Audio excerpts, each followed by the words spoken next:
आप हजरात बहुत देर से सुन रहे हैं, प्रोग्राम बिल्कुल आखिरी मरहले में है।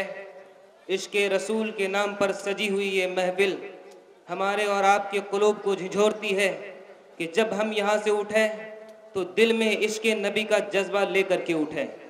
याद रखिए, इश्क उसी वक्त कारगर कहला सकता है जब वो अमल पर आमादा कर दे। इश्क वही दुरुस्त है जो दिलों को झिझोर दे। इश्क वही है जो अमल पर मजबूर कर दे। राहत से एहतियात की आदत बनाइए, राहत से एहतियात की आदत बनाइए, फिर आप अहले इश्क की महफिल में आइए। हज़रात गिरामी, उम्मीद है नबी अकरम सल्लल्लाहु अलैहि वसल्लम के नाम पर सजी हुई ये महफिल हमारे दिलों में इनकलाब पैदा करेगी। ये महफिल हमारे समाज में एक रूह फूकेगी। नबी अकरम सल्लल्लाहु अलैहि वसल्लम के नाम से सजा हुआ ये मजमा आने वाले दिनों में बेहतर मुस्तकबिल की जमानत लेगा। नबी अकरम सल्लल्लाहु अलैहि वसल्लम की शान में कसीदा खानी करने के लिए बैठे हुए लोगों को देखकर फरिश्ते रश्क कर रहे होंगे। सूरज जब निकलेगा तो यह सोच कर निकलेगा कि यहाँ पर उस्साके रसूल बैठे हुए थे। चांद जब रोशनी देगा तो वो रोशनी ये सोच रही होगी, कि कुछ दिन कबल इसी महद्दीपुर बाजार में नबी अकरम सल्लल्लाहु अलैहि वसल्लम के नाम से एक महफिल सजी थी। हज़रात गिरामी, लेकिन जैसा कि मैंने कहा, फिर कहता हूँ, इश्क वही कारगर है जो अमल के जज्बे को उभारे। आप यहाँ से उठें तो यह सोच करके उठें कि हम अपने दिलों में इनकलाब पैदा करेंगे। नबी अकरम सल्लल्लाहु अलैहि वसल्लम ने 23 साल के कलील अरसे में जो हैरत अंगेज इनकलाब पैदा किया था, बदतरीन समाज को बेहतरीन समाज बनाया था। वो समाज बनाया था जहाँ बड़े छोटे के दरमियान दीवार हाल नहीं थी। हर शख्स एक दूसरे से मोहब्बत करता था, हर शख्स एक दूसरे को गले लगाता था। याद रखिए, हजरत बिलाल हबशी रजी अल्लाह अन्हु, जिनकी कोई हैसियत नहीं थी, इस्लाम के दामन से वाबिस्ता हुए अकाबिर कुरैश उन्हें सैयदी कहकर पुकारने लगे। हमें उम्मीद है कि जब आप यहाँ से उठेंगे, समाज के दबे कुचलों का सहारा बनकर के उठेंगे, नमाज पढ़ेंगे, रोजा रखेंगे और समाज के अंदर जो बुराई है उसके खिलाफ आलम बगावत बुलंद करेंगे। वक्त ज्यादा नहीं लेना चाहता हूँ। हमारे दरमियान प्रोग्राम की आखिरी कड़ी मौजूद है। वो शख्स मौजूद है जिन्हें अल्लाह ने गुनागुन सिफात से नवाजा है, बुलंद निगही, रोशन ज़मीरी भी अता फरमाई है, जिन्होंने बहुत कम वक्त में शोहरत की बुलंदी सर की है, जिन्हें अल्लाह ताला ने बीनाई अता की है, गहराई अता की है, यकीन व एतकाद, तवक्कुल व रज़ा अता किया है, सब्र व शुक्र अता किया है, इनाबत व तजर्रुक का जामे बनाया है। यकीनन ये वो शख्स हैं जिनके हजारों शागिर्द मुल्क और बैरून मुल्क में अपना काम कर रहे हैं। खुशी की बात यह है, फख्र की बात यह है, मैं भी हजरत का एक शागिर्द हूँ और आपकी शागिर्दी पर फख्र करता हूँ। हजरत गिरामी, आप हजरत बिल्कुल इत्मीनान के साथ रहें। हजरत वाला अपने खिताब से हमें मुस्तफीज फरमाएंगे।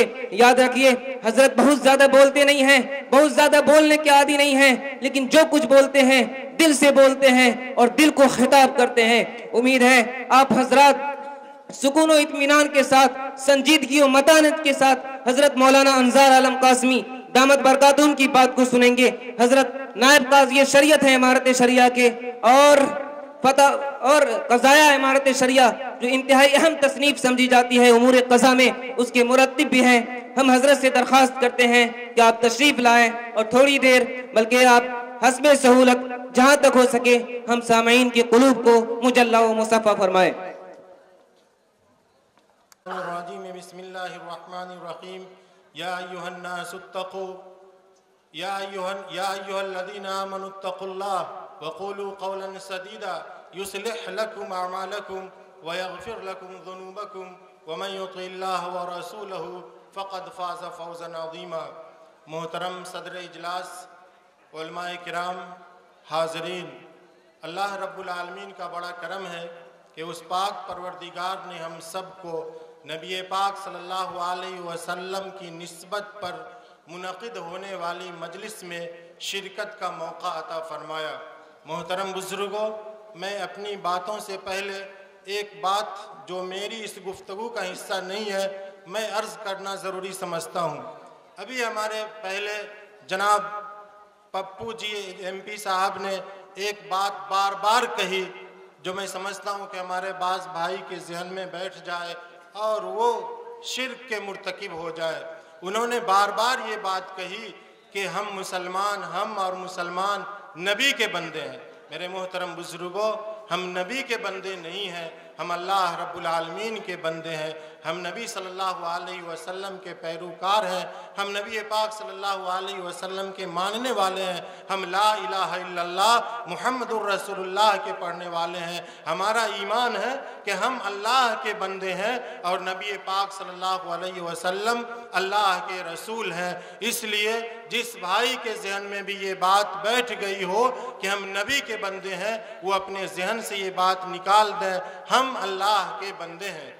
मोहतरम हजरात, इस बात के बाद मैं अपनी बात की तरफ आता हूँ। मैं बिला तमहीद मुख्तसर वक्त में 3 पैगाम आपको देना चाहता हूँ। एक जनाब मुहम्मदुर रसूलुल्लाह की ज़िंदगी से, एक सहाबी हज़रत उमर की ज़िंदगी से और एक सहाबिया हज़रत फ़ातिमा रज़ी अल्लाह ताला अन्हा की ज़िंदगी से। बस इन तीनों की ज़िंदगी से हम शादीशुदा नौजवान भाई बहनों बेटियों को ये पैगाम देना चाहते हैं। अगर हमसे बड़ी उम्र के लोग अगर वो महसूस करें कि ये पैगाम उनके लिए भी मुफीद है तो वो भी इस पैगाम को अपनाएं। हम जब किसी निकाह में शरीक होते हैं तो निकाह के खुतबा में काज़ी निकाह कुरान मजीद की ये आयत जो हमने अभी तिलावत की, या अय्युहल्लज़ीना आमनुत्तक़ुल्लाह वक़ूलू क़ौलन सदीदा युस्लिह लकुम अअमालकुम व यग़फिर लकुम ज़ुनूबकुम व मन युतिइल्लाह व रसूलहु फ़क़द फ़ाज़ फ़ौज़न अज़ीमा। इसकी तिलावत आम तौर से काज़ी निकाह अपने खुतबा में किया करते हैं। मेरे मोहतरम बुजुर्गों, पूरे इंसानियत से मैं मुखातब हूँ, खा ईमान वाला भाई हो या गैर ईमान वाला भाई हो, हिंदू भाई हो, मुसलमान भाई हो, सिख भाई हो, ईसाई भाई हो, कोई भी हो, अगर वो मियाँ बीवी की ज़िंदगी गुजार रहा है, अगर वो शादीशुदा है, तो उस सिलसिले में उसके पालने वाले ने ये कहा कि ईमान वालों, अल्लाह से डरो, अपने पालने वाले से डरो, अपने परवरदिगार से डरो। किस बात में? बात ये कि जब आपस में बातें करो तो सच्ची बात करो। खुतबा के वक्त इस आयत का पढ़ा जाना मियाँ बीवी की तरफ मुखातब है कि एक मियाँ बीवी जब ईजाब कबूल के 2 बोल बोल करके रिश्ते इज़्दिवाज में बंध जाएं तो उनको आपस में सच्ची और नरमी और मोहब्बत की बातें करनी चाहिए। और जो मियाँ बीवी अल्लाह ने कहा कि आपस में सच्ची बातें करेंगे, प्यार और मोहब्बत की बातें करेंगे, अल्लाह फरमाता है युस्लिह लकुम, हम उसकी इस्लाह कर देंगे। जिस इंसान और ख़ास तौर से जिस मियाँ बीवी की इस्लाह अल्लाह रब्बुल आलमीन इस दुनिया में कर दे, उस इंसान, उस मर्द और औरत को पूरी दुनिया की ताकत नुकसान नहीं पहुंचा सकती है, उसमें बिगाड़ पैदा नहीं कर सकती है। इसलिए मेरे मोहतरम बुजुर्गों, और हम अपनी बहन बेटियों नौजवान भाइयों से ये कहेंगे कि मियाँ बीवी अगर हो तो आपस में सच्ची बातें बोलो, प्यार और मोहब्बत की बातें बोलो, ताकि अल्लाह ने जो वादा किया है कि हम तुम्हारी इस्लाह कर देंगे, तुम्हारी इस दुनिया में इस्लाह हो जाएगी। आगे अल्लाह ने फरमाया कि जब ऐसे बंदे सच्ची बात और प्यार से बात करने वाले बंदे जब इस दुनिया से जाएंगे तो अल्लाह उसको माफ़ कर देगा। आगे अल्लाह ने फरमाया जो अल्लाह और अल्लाह के रसूल की बातों को मानकर इस दुनिया से जाएगा, यकीनन वो कामयाब बन करके जाएगा और आखिरत में भी उसके लिए कामयाब जिंदगी है। मेरे मोहतरम बुजुर्गों, हम और आपको गौर करना चाहिए कि ये निकाह सिर्फ मुसलमानों में नहीं, ये शादी ब्याह का सिस्टम सिर्फ मुसलमानों में नहीं, बल्कि इस धरती पर, इस ज़मीन पर जितनी सारी कौमें हैं, जितने सारे मज़ाहिब हैं, हर एक में अल्लाह ताला ने किसी न किसी शक्ल में शादी ब्याह का सिस्टम रखा है। क्यों रखा? कभी हम और आपने गौर किया? अरे गौर कीजिए कि शरीफ इंसान दुनिया में, खा वो किसी भी मजहब का मानने वाला हो, दुनिया में शरीफ इंसान शादीशुदा के घर ही में वजूद में आता है। अगर कोई बच्चा बगैर शादीशुदा औरत से आ जाए तो उस बच्चे को इंसान शरीफ इंसान नहीं कह सकता है, उसे हरामी इंसान कहता है। मेरे मोहतरम बुजुर्गों, जब ये शादी ब्याह और ये निकाह की इतनी अहमियत है कि इसके ज़रिए से शरीफ इंसान पैदा होता है, तो हम और आपको क्या निकाह को सिर्फ सुन्नत समझ करके करना चाहिए कि ये निकाह सुन्नत है और ये सुन्नत सिर्फ मजलिस तक होनी चाहिए? नहीं, बल्कि इस सुन्नत का ताल्लुक़ तो दरअसल ईजाबो कबूल के दो बोल लेने के बाद की जो जिंदगी है, उस जिंदगी में सुन्नत का आगाज होना चाहिए। आज हम और आप अपनी मस्जिदों का रिश्ता जनाब मुहम्मदुर रसूलुल्लाह सल्लल्लाहु अलैहि वसल्लम की मस्जिद नबवी से जोड़ते हैं, लेकिन मेरे मोहतरम बुजुर्गों, क्या हम और आपके घर का रिश्ता जनाब मुहम्मदुर रसूलुल्लाह सल्लल्लाहु अलैहि वसल्लम के घर से है या नहीं है? बोलिए, आप ईमान वाले हैं, कलमे तैयबा ला इलाहा इल्लल्लाह के पढ़ने वाले हैं, आपके घर का रिश्ता मुहम्मदुर रसूलुल्लाह के घर से है या नहीं है? तो जिस तरह मुहम्मदुर रसूलुल्लाह ने ईजाबो कबूल के बोलने के बाद वो दोनों जब रिश्ते इज़्दिवाज में आए और अपनी जिंदगी जिस बेहतरी के साथ, जिस खुशगवारी के साथ, जिस अच्छे उसलूब के साथ और कुरान करीम की आयत वाशिरुहुन्ना बिल मारूफ के बीवियों के साथ बेहतर सलूक करो, अच्छा मुआमला करो, अच्छा बर्ताव करो, पूरी दुनिया को करके दिखाया। आप सल्लल्लाहु अलैहि वसल्लम दाई बन करके आए, आप चले गए, आप सल्लल्लाहु अलैहि वसल्लम ने हम सबको उम्मत दावत के तौर पर छोड़ा। क्या हम और आपकी जिम्मेदारी नहीं है कि हम अपने घरों में भी वाशिरुहुन्ना बिल मारूफ कि औरतों के साथ बेहतर मामला हो, अच्छा मामला हो, उनका ख्याल रखा जाए, उनके हुकूक अदा किए जाए? क्या हम और आपकी जिम्मेदारी नहीं है? आज का नौजवान बीवी को नौकरानी समझता है, आज का नौजवान बीवी को खादमा समझता है। ऑफिस से आया, बाहर कहीं खेत से काम करके आया, कोई चीज मांगा, अगर उसने हाजिर नहीं किया, फौरन उस पर बरस पड़ रहे हैं और डंडे लगाते हैं, तलाक की गोलियों से बौछार कर देते हैं। जनाब मुहम्मदुर रसूलुल्लाह की जिंदगी का एक ये वाक़या आप लेते जाए। जनाब मुहम्मदुर रसूलुल्लाह सल्लल्लाहु अलैहि वसल्लम अम्मा आयशा के साथ हुजरा में तशरीफ फरमा है, आप सल्लल्लाहु अलैहि वसल्लम भी बैठे हुए हैं, अम्मा आयशा भी बैठी हुई हैं। अम्मा आयशा को प्यास लगती है, अम्मा आयशा अपनी जगह से उठती हैं और पानी सुराही से लेकर के पानी नोश फरमाती है और अपनी जगह पर आ लेती हैं। जनाब मुहम्मदुर रसूलुल्लाह सल्लल्लाहु अलैहि वसल्लम अपनी जगह से तशरीफ ले जाते हैं उस प्याले के पास। उस प्याले में कुछ पानी बचा हुआ है जिसे हम और आप जूठा पानी कहते हैं। मुहम्मदुर रसूलुल्लाह सल्लल्लाहु अलैहि वसल्लम उस प्याला को लेकर अम्मा आयशा के पास आते हैं और ये पूछते हैं बड़े प्यार और बड़ी मोहब्बत से कि आयशा, तुमने इसमें कहाँ पे अपना मुंह लगाया है?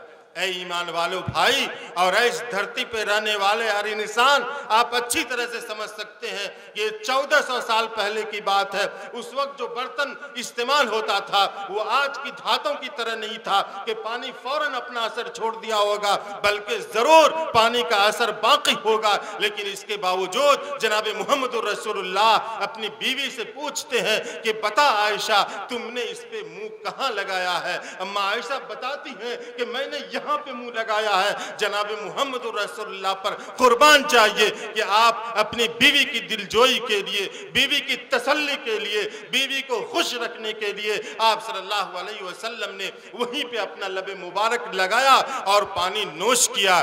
ऐ ईमान वालों, आपके ज़हनो दिमाग में अगर ये बात होगी कि मुहम्मदुर रसूलुल्लाह को अपनी बीवी को खुश करना मकसूद होगा, यकीनन नहीं। मुहम्मदुर रसूलुल्लाह सल्लल्लाहु अलैहि वसल्लम को हम और आप जैसे उम्मत को तालीम देना मकसूद था कि हर वक्त बीवी को नौकरानी और खादमा मत समझना, बल्कि उसको अपनी जिंदगी का साथी नहीं बल्कि रफीक हयात, जिंदगी का रफीक, जिंदगी का दोस्त समझना, हर वक्त उस पर हुक्म न करना। और मुहम्मदुर रसूलुल्लाह ने यह भी बताया कि बीवी के साथ किस तरह का बर्ताव करना चाहिए, उसके साथ किस तरह का मोहब्बत का मामला करना चाहिए, किस तरह का अखलाक का मामला करना चाहिए। आज का शौहर बीवी को नौकरानी समझता है। यकीनन ये जुल्म है बीवी पर। अच्छी तरह से याद रखिए, अगर कोई भाई हमारा इसमें मुब्तला है तो उसको तौबा करना चाहिए। कुरान मजीद ने वाज़ेह अंदाज में खुतबा की आयतों में या अय्युहन्नास इत्तक़ू,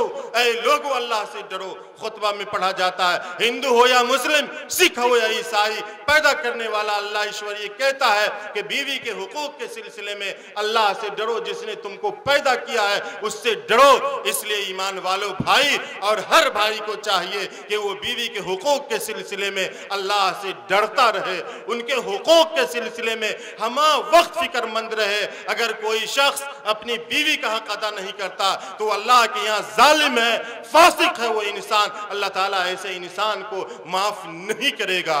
और कोई इंसान अगर बीवी को मारता है तो वो भी गलत करता है। मुस्लिम शरीफ की रिवायत है, अल्लाह के रसूल सल्लल्लाहु अलैहि वसल्लम ने फरमाया कि बीवी को मत मारो। मेरे मोहतरम बुजुर्गों, वक्त कम है, मुझे 3 वाक़या सुनाना है। और एक वाक़या कि आजकल की हमारी बेटियां, हमारी बहनें, हम अपनी माँ और चची वगैरह से नहीं कहना चाहते, वो उम्र में बड़ी हैं लेकिन वो भी कभी कभी बेजा नखरा अपने शौहरों पर करती हैं, उनके लिए भी ये मुफीद हो सकता है। आज की हमारी बहन बेटियां अपने शौहरों पर इतना बेजा नखरा करती हैं, बेजा मुतालबा करती हैं, जिसकी वजह से वो ईमान वाला भाई ईमान रखने के बावजूद कभी कभी हराम कमाई पर मजबूर हो जाता है, कभी कभी गलत तरीके से पैसा कमाने पर मजबूर हो जाता है।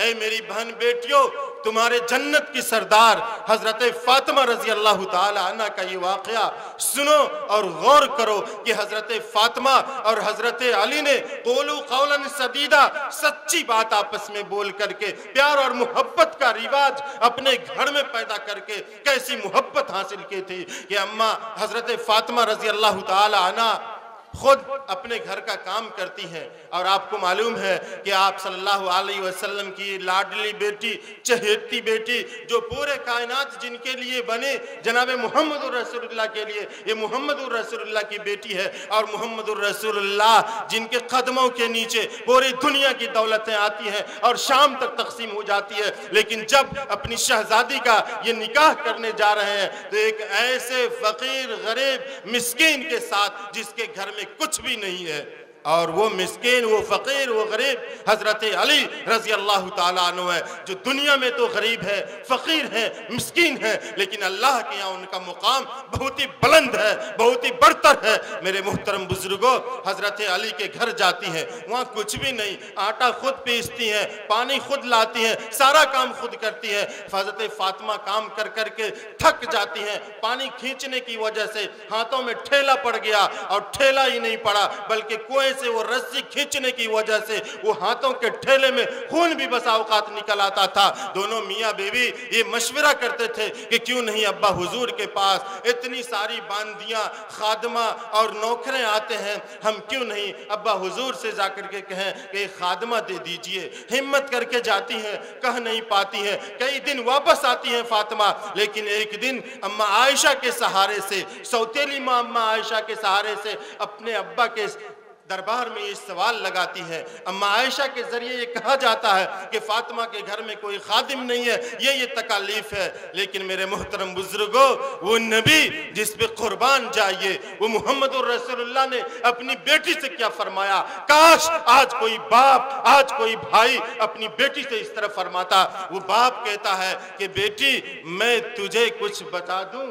देखिए, यहाँ देने की बात नहीं हो रही है, बताने की बात हो रही है कि मैं तुमको इस देने से बेहतर कोई अच्छी बात न बता दूं। मुहम्मदुर रसूलुल्लाह ने ये बताया कि बेटी जब तुम दोनों सोने के लिए जाना तो 33 मरतबा सुभान अल्लाह, 33 मरतबा अल्हम्दुलिल्लाह, 34 मरतबा अल्लाहु अकबर पढ़ लेना। अल्लाह ताला तुम दोनों के तकान को दूर कर देंगे और तुम्हारी इस खादमा से ज्यादा बेहतर है।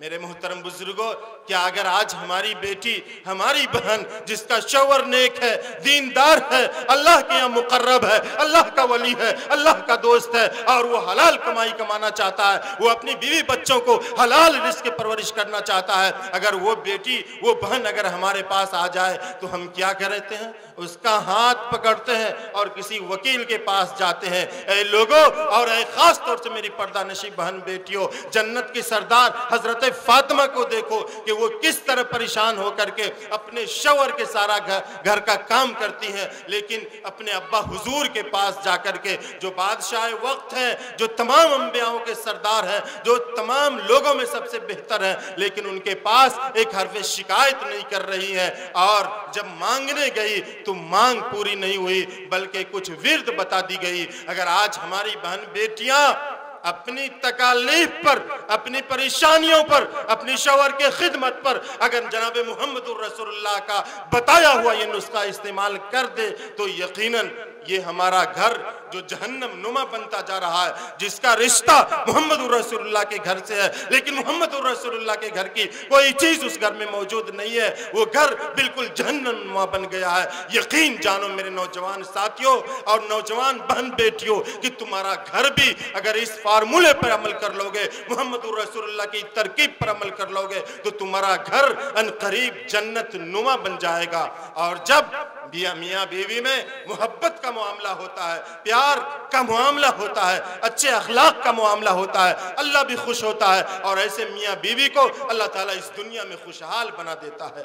और एक वाक़या हजरत उमर रज़ी अल्लाह ताला अन्हु का आपको सुनाना है मर्दों को, वो तो मेरी बहन बेटियों को था कि बहन बेटियों को शौहरों की तकलीफ को बर्दाश्त करके, उनके घर की तकालीफ को, भूख प्यास, कपड़े की कमी, ये सारी चीज़ों को बर्दाश्त करके अल्लाह को राजी रखने की कोशिश करनी चाहिए। और ये आखिरी वाक़या हजरत उमर रज़ी अल्लाह ताला अन्हु का है कि आज हम मर्द लोग कितना गुस्सा रखते हैं। अरे हमारा और आपका गुस्सा हजरत उमर से बढ़ करके नहीं है, न तो उतनी ताकत है, न उतनी अक्ल है, न उतनी दानाई है, न उतनी बीनाई है, न उतना मजबूत ईमान है। लेकिन आपको मालूम है हजरत उमर रज़ी अल्लाह ताला अन्हु के घर में क्या हो रहा है?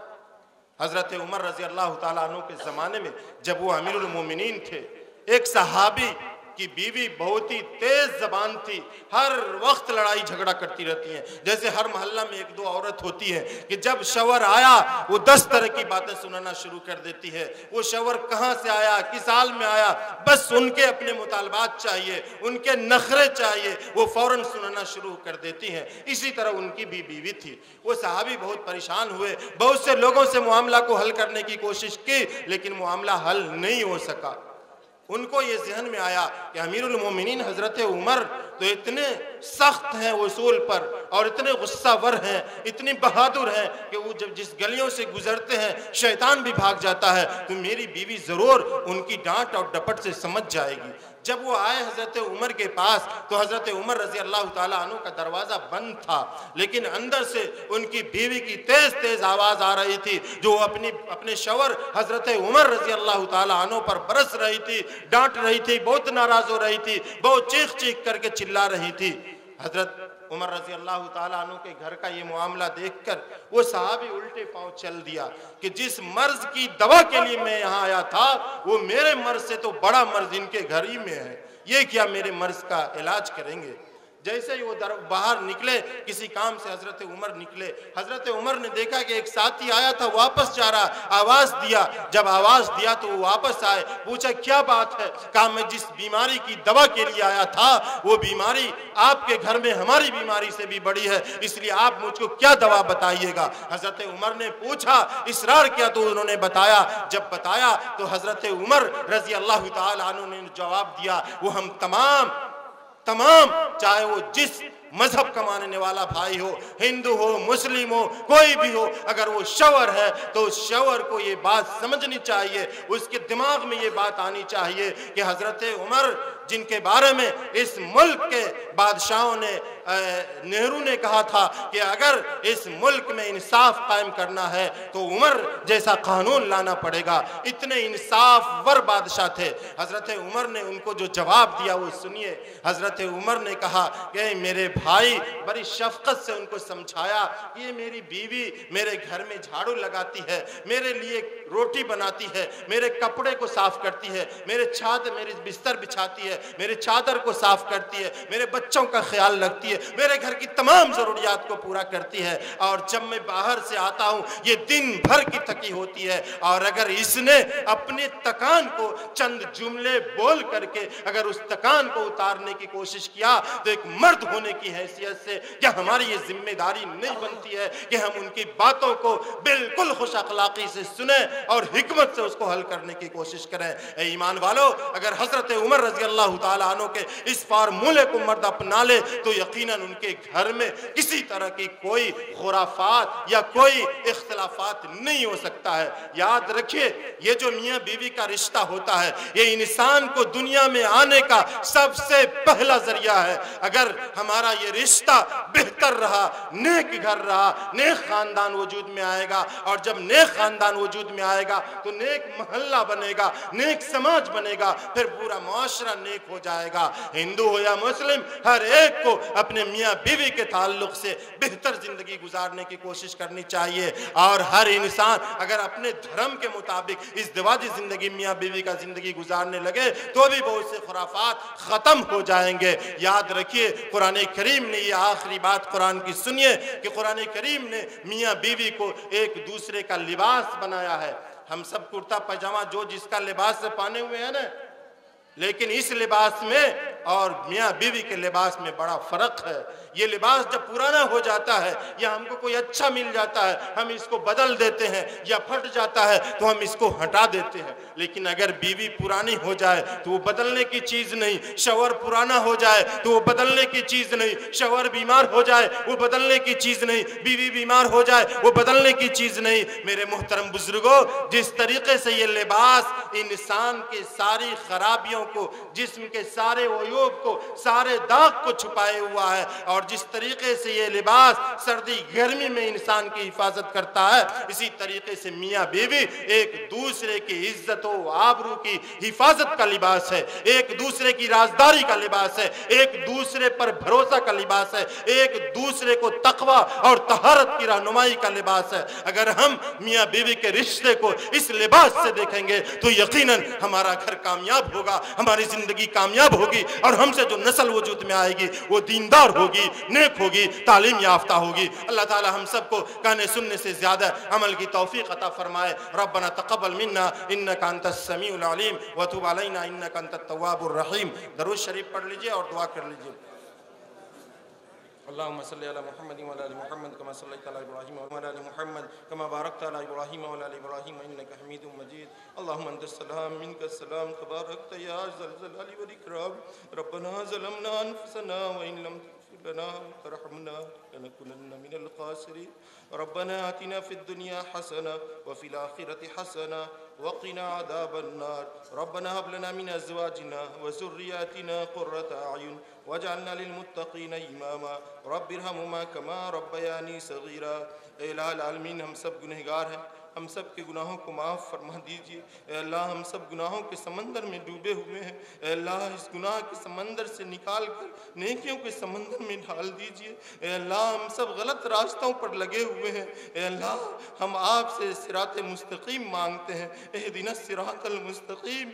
अल्लाह, आप हमको अपने मुकर्रब बंदों का रास्ता अता फरमा दीजिए, अपने नबियों का रास्ता अता फरमा दीजिए, अपने नबी जनाब मोहम्मद रसूलुल्लाह का रास्ता अता फरमा दीजिए। ए मौलाए करीम, ये जलसा आप सल्लल्लाहु अलैहि वसल्लम की सीरत की निस्बत पर मुनक़िद किया गया है। ए मौला, आप सल्लल्लाहु अलैहि वसल्लम की जो सीरत है वो हम सब की ज़िंदगी में उतार दीजिए। ए मौलाए करीम, आपकी सीरत के बारे में अम्मा आयशा ने फरमाया कान खुल्क़ुहु अल कुरान। अल्लाह, हम सबको कुरान करीम पढ़ने, पढ़ाने और उस पर अमल की तौफ़ीक़ अता फरमाइए। कुरान के अखलाक को अपनाने की तौफ़ीक़ अता फरमाइए। जनाब मोहम्मद रसूलुल्लाह के वो तमाम अखलाक जो उन्होंने अपनी बीवियों में, बच्चों में, पड़ोसियों में, अपने साथियों में, अपने भाइयों में और अपने मुल्क के तमाम लोगों के दरमियान अखलाक बढ़ता, अल्लाह गैरों में भी जो अखलाक बढ़ता, वो सब अखलाक हम सब को अता फरमा दीजिए। ए मौलाए करीम, हम में जो बीमार है उन्हें शिफाए कुल्ली अता फरमा दीजिए। ए अल्लाह, जो मकरूज़ है उन्हें कर्ज अदा करने की तौफ़ीक़ अता फरमाइए। ए अल्लाह, इस आबादी पे ख़ास रहमतों का नुज़ूल फरमा दीजिए, हिदायत की हवा आम फरमा दीजिए। ए अल्लाह, अल्लाह हर ईमान वाले को मस्जिद से जोड़ दीजिए। ए अल्लाह हर ईमान वाले को क़ौल क़ौलन सदीदा पर अमल की तौफीक अता फरमाइए। ए अल्लाह हर इज़्दिवाजी ज़िंदगी गुजारने वाले को बेहतर इज़्दिवाजी ज़िंदगी की तौफीक अता फरमाइए। ए अल्लाह मर्दों को हुस्न मुआशरत की तौफीक अता फरमाइए। ए अल्लाह हमारी बहन बेटियों और औरतों को ए अल्लाह शौहर की इताअत व फरमाबरदारी की तौफीक अता फरमाइए। ए अल्लाह बच्चों को बड़ा का एहतराम अता फरमाइए। ए अल्लाह बड़ों को छोटों पर शफ़क़त की तौफीक अता फरमाइए।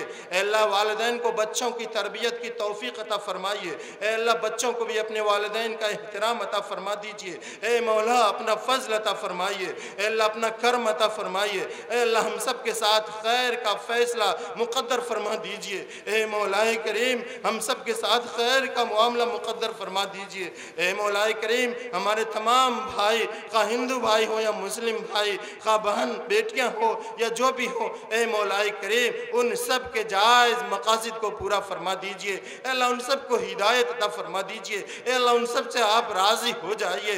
अल्लाह जिस तरह आप सहाबा से राज़ी हो गए, अल्लाह हम सब से भी राज़ी हो जाइए। अल्लाह हम सब को अपनी रज़ा अता फरमा दीजिए। अल्लाह अपने मुक़र्रब बंदों में शामिल फरमा लीजिए।